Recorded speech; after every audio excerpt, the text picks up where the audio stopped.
Okay, we have to have a conversation about this.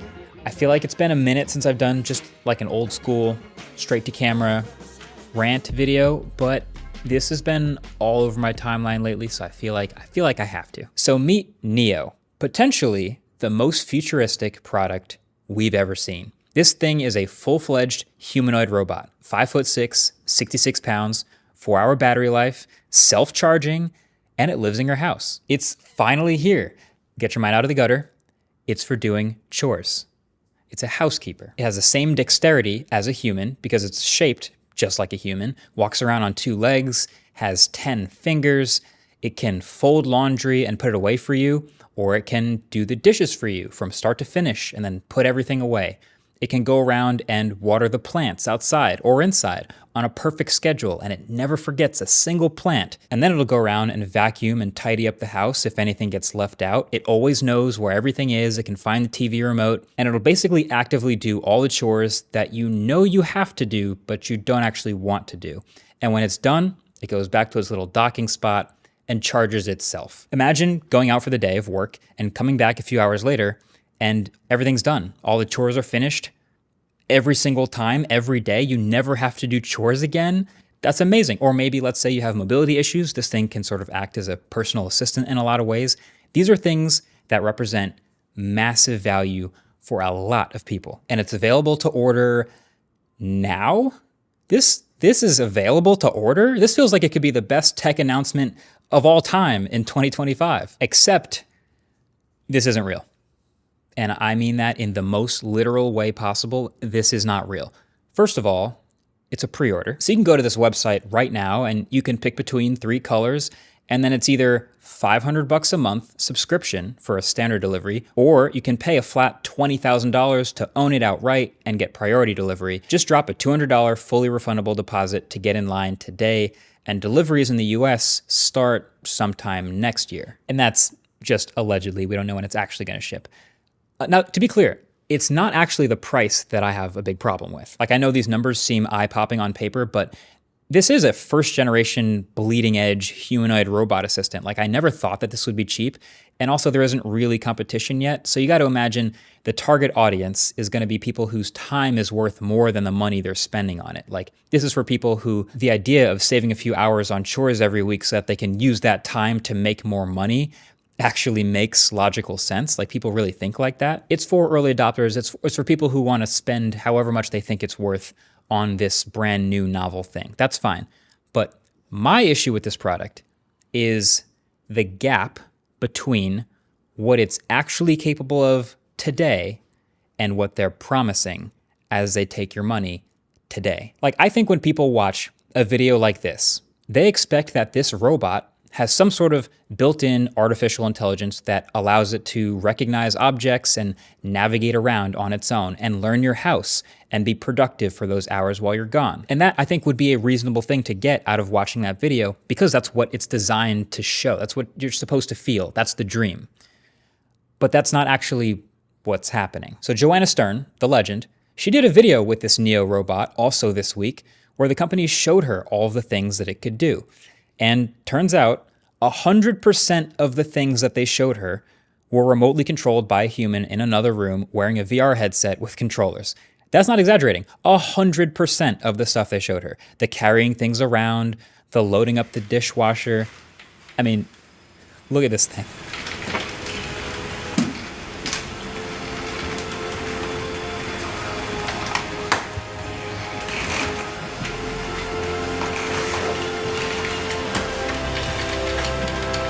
Yeah, all of this is teleoperated. And this was a demo set up by this 1X company. So this is like best case scenario stuff. And I see a lot of people defending this robot online like, oh, no, there's probably other things that it can do autonomously. They just didn't show her yet. Really? You don't think they would show her the best stuff that this could do autonomously to keep selling the dream? If you watch that keynote video back, to their credit, you'll notice that they actually are very careful to label exactly when the robot is doing something autonomously and not teleoperated. And in that whole nearly 10-minute video, there's exactly 2 scenes that have this label. There's the get the door command. Get the door, please. Where the robot walks over to the door because someone's coming up. It grabs the handle, waits for the guest, and then sort of pulls the door open and fumbles backwards a little bit, kind of like a toddler, to let them inside.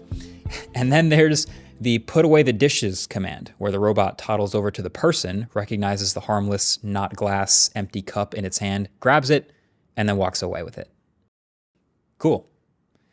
No, seriously, that's actually pretty impressive. Even if I could already today unlock the door with my Google Home and a smart lock with just my voice, there is something at least a little bit futuristic about a humanoid robot going to do that. That's part of the dream. It's doing it autonomously. But then that also means that everything else happening in this video and everything else we've ever seen this Neo robot do, we can safely assume is remote controlled. So the gap between what this product can actually do today and what it can maybe hopefully do someday in the ideal future it is massive. They are massively far apart. And so that's really my main issue. There seems to be a bit of a lost art in waiting for a tech product to be actually finished before announcing and unveiling it. Like, do you remember when tech companies would unveil a brand new tech product that they've been working on and then do a demo, and then the next slide was like, this thing is going on sale tomorrow or next week or something like that. And that hype would carry right into the buying cycle. You remember that? That was sick. But now, in this age of all of these AI products, it's like there's this thing where you end up selling the dream before you sell the actual product. And that is dangerous. Like, the promise of AI is so huge and so massive and magnificent and awesome, but is also so clearly not done yet that you end up with stuff like the Humane Pin, or even the Rabbit R1, for example, or heck, even Apple Intelligence, where you have these big promises, but the capabilities are still over here, while the promise is all the way over here. And I'm trying to figure out why they do that. And I think really there's two main reasons. And believe it or not, I think Tesla self-driving is a really perfect parallel example for a lot of this stuff. See, basically, in order for this robot to be everything people want it to be, they need to develop a super smart AI system that looks through the robot's sensors and is able to learn its environment and recognize everything it's looking at and teach itself to navigate that environment and perform tasks. It has to learn what a laundry room is and what the laundry looks like and how to fold each type of clothing. And it needs to learn what cups and forks and glasses are and how to pick them up. And it has to be adaptable to all these different sizes and shapes and materials and things of all these household objects. So that when the user asks for it to do something, just like, hey, Neo, vacuum the living room when I'm gone, or something like that, then Neo can go, okay, I know where the living room is, I know where the vacuum is, I know how to use the vacuum, where the handle's at, like how much battery life I have, how much I need to vacuum the whole living room. I know not to knock over lamps or certain objects in there. And even the laundry folding thing, like just that requires a ton of training data, or at least some way to understand all these different shapes of shirts and jackets and hoods and vests and all sorts of things and hooks and hangers and what gets folded, what gets dry cleaned, all these different things. And the list just goes on and on. And like, what if one of the tasks is going and getting the right medication for an elderly person and bringing it to them? That it has to get that right. Like, it needs to identify the correct medication at the right time and the right intervals and bringing it to them. Like that is one of a ton of household objects that it has to specifically get really good at. Now, in the self-driving car world, no matter what you think of them, Tesla's definitely a leader here, and they've had a pretty clever approach to trying to work on this problem. Because their problem is their robots on wheels need to learn all of these possible variations and ways to navigate situations that could happen on the road and how to get around them. Traffic cones, construction zones, weird lane markings, etc., etc. So, with their millions of cars already on the road, they have slowly, very slowly, let people turn on this beta self-driving feature in small stages in their cars, while instructing people to keep their hands on the wheel, of course, so that they can slowly start to gather information from people willing to beta test. And so those cars will encounter and navigate all sorts of situations for the first time, and then the second time, and then the fifth time, and then the 100th time. And all this data can go back into the system to help all these cars learn and get better. And now at this point, this is like their primary advantage, is they have millions and millions of miles of training data from people essentially beta testing for Tesla. It's a robotics challenge. It's an AI challenge. But yeah, they're essentially using early adopters to beta test, to make the systems better for the eventual masses. And now this home AI robot challenge is essentially the same thing, but in people's homes, which is potentially way more variables. Like cars have to stick to what's on the road and mostly are operating in a 2D plane. Well, there's obviously different stories. People's houses are crazy different shapes, and there's all sorts of objects in different shapes and types of them, and a million different variables just with household objects. And maybe you could argue that the stakes of self-driving cars are a little higher because of all the safety risks, and if it messes up, someone could die. Maybe that doesn't happen as often with the home AI robot, but then again, if it gets someone's medication wrong, it's still pretty important. So I think the point here is you don't get to make this awesome, perfect home robot without all of this information. And so they need the training data, and so they go right back to early adopters. So people who press that order now button first and who actually, I guess, get one of these when they start to ship them, will get a robot that can probably do a few simple things autonomously, like opening doors, but there will be many things it can't do. And for that, if you scroll down on their website, you can see there's expert mode, which is when you have something the robot can't yet do, and you schedule one of their teleoperating employees to look through the sensors into your home and do the task so that the robot can learn from it. And this is something that they've pretty directly said that they expect early adopters to be totally cool with.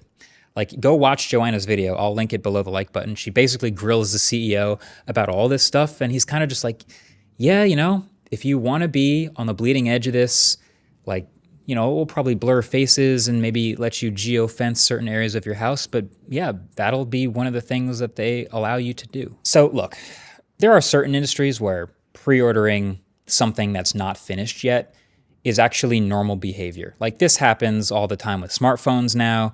This happens in video games. It even happens a bit with cars these days, although sometimes that can even go too far. But now with all these AI products coming out now, it's resulted so many more times in this strategy. They feel like they have to announce the product way before it's done.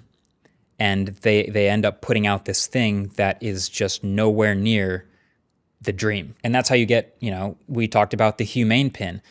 Doesn't that sound familiar? Like getting announced with such a high potential ceiling and promising that this could maybe be a post-smartphone world type of gadget. But it was just absolutely not good when it came out. And not enough people were willing to beta test something with that miserable of an experience. And then the Rabbit R1, like I said, that's another one. And, they are surviving and they're improving, but absolutely with those early adopters. But a $20,000, 5'6" humanoid that wanders around your house and does chores, like, are there really that many people, you think, that are willing to spend that amount of money and know that they're going to have to potentially give up some pretty serious privacy and are basically going to be a beta tester for some unknown number of years to hopefully maybe someday achieve that dream?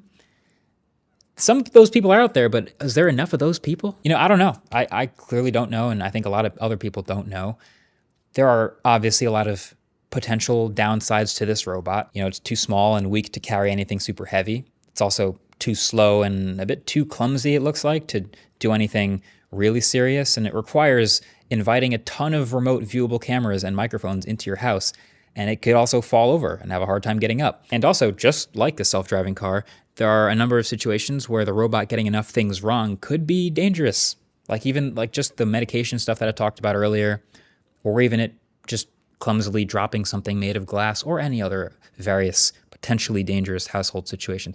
And also, I'm not even sure it has to be human-shaped, but that's another argument for another video. But the upside, clearly, is the dream. Like Rosie the robot from the Jetsons type of dream. A personal assistant that seamlessly goes around your house and quietly does all the stuff that you don't want to do, and does it better and faster as time goes on, and does it in quiet hours of the night. The point is, this is the new AI promise problem that we have. It's not just this product in this company. This is, the most visible one on all our timelines right now, but it's like all these AI products are promising the world way, way before they have a product that's ready to actually show anyone. and take money for it. And theoretically, this is what we want AI to do, right? It's not just like AI generated videos and slop and random copyright infringement. Like, we want it to be doing actually useful, productive stuff. That's not the issue. It's just the gap. The gap, that's the issue. And closing that gap is so hard. And this is one of the obvious examples. Like, the people that would benefit most from the ideal version of this robot, like the elderly or people with disabilities, are the least likely to become early adopters. So it's tough. I can actually applaud them for showing everything that they did to Joanna in that video. Fun fact, they actually reached out to me 10 months ago in January from a random Gmail address offering to do a sponsored video. I didn't respond. I didn't think it was anywhere close to real or worth doing a video or talking about, but we'll see how this ages. Like, we might look back at this in 12 months and everyone everywhere is shipping great AI products and humanoid robots, and it's all a dream, and I look like an idiot. In which case, great. We made it through that gap somehow.